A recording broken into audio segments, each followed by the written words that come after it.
एक healthy person के शरीर में 5 से 6 लीटर खून पाया जाता है, मतलब जिसकी एज 18 वर्ष से एबव है। मेल में ये 5 से 6 लीटर और फीमेल में आधा लीटर कम, मतलब 5.5 से 6.5 लीटर पाया जाता है। वही बात करें हीमोग्लोबिन के तो फीमेल में ये 12 से लेकर 16 ग्राम पर डेसीलीटर और मेल में ये 13 से लेकर 17 ग्राम पर डेसीलीटर तक पाया जाता है। आज हम लोग बात करने वाले हैं हीमोग्लोबिन के बारे में, जो कि ब्लड का मेन कंपोजिशन होता है।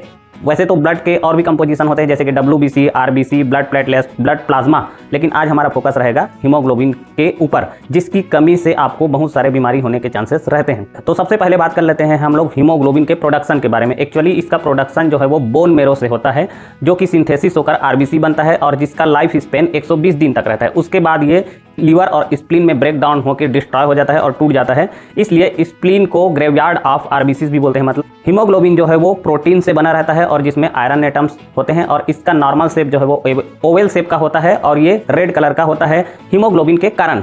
वैसे तो ब्लड हमारे बॉडी के वेट का 7% होता है और जिसका pH मान 7.4 होता है। अब बात कर लेते हैं हीमोग्लोबिन हमारे शरीर में कैसे काम करता है। सबसे पहला काम हीमोग्लोबिन का ऑक्सीजन का ट्रांसपोर्टेशन करना। हीमोग्लोबिन एक्चुअली में ऑक्सीजन को लंग्स तक लेके जाता है और लंग्स में हीमोग्लोबिन जो है वो ऑक्सीजन के साथ बाइंडिंग करता है और बाइंडिंग करने के बाद ऑक्सीजनेटेड ब्लड जो है वो बॉडी टिश्यू तक लेके जाता है। दूसरा काम है कार्बन डाइऑक्साइड का ट्रांसपोर्टेशन। तो इसमें हीमोग्लोबिन जो है वो कार्बन डाइऑक्साइड के साथ टिश्यू में जाता है और टिश्यू में हीमोग्लोबिन जो है वो कार्बन डाइऑक्साइड के साथ बाइंडिंग करता है और डीऑक्सीजनेटेड ब्लड, मतलब ऑक्सीजन रहित जो ब्लड है वो लंग्स में लेके जाता है। इसका तीसरा काम है ब्लड के pH मान को मेंटेन रखना। इसमें जो हाइड्रोजन आयंस रहता है वो हीमोग्लोबिन के साथ बाइंडिंग करता है और उसके बाद ब्लड के जो एसिडिटी है उसको रेगुलेट करने का काम करता है। अब देख लेते हैं हीमोग्लोबिन के कमी से होने वाले रोगों के बारे में। तो सबसे पहला रोग होता है वो एनीमिया। एनीमिया एक्चुअली में विटामिन B12 की कमी के कारण होता है। इसमें आपको सांस लेने में दिक्कत हो सकती है, थकावट लग सकता है और वीकनेस भी लग सकता है।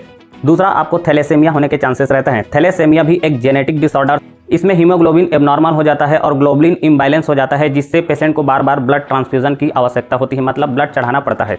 तीसरा आपको सिकल सेल होने या फिर सिकलिन होने के चांसेस रहते हैं।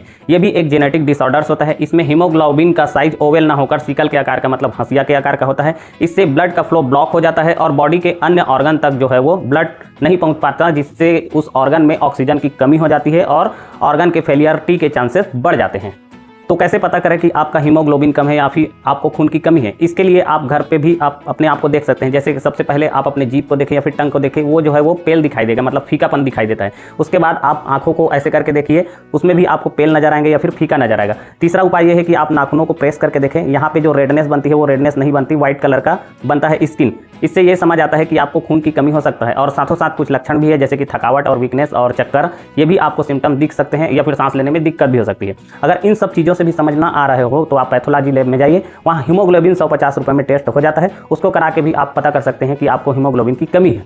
अब यदि आपका हीमोग्लोबिन कमी है, बहुत ज़्यादा कमी है, तब तो आपको ब्लड ट्रांसफ्यूजन की आवश्यकता है। लेकिन थोड़ा बहुत यदि कम है तो उसके लिए आप घर पर भी कुछ उपाय कर सकते हैं, जैसे कि आप अनार खा सकते हैं, अंजीर का जूस पी सकते हैं या फिर अंजीर ही खा सकते हैं, और तीसरा बीट रूट का भी उपयोग कर सकते हैं, जिसको चकुंदर भी बोलते हैं। वैसे रोजाना दूध पीने से भी थोड़ा सा हीमोग्लोबिन में सुधार आता है। इसके अलावा भी कुछ मेडिकल स्टोर्स में मिलने वाली दवाइयाँ रहती है, जिसको आप डॉक्टर से लिखा के ले सकते हैं। जैसे कि हीमोग्लोबिन बढ़ाने के लिए सिरप आती है या टॉनिक आती है, इंजेक्शन आती है या फिर कुछ टैबलेट्स भी या फिर कैप्सूल भी आते हैं, जिसको आप हीमोग्लोबिन बढ़ाने के लिए ले सकते हैं।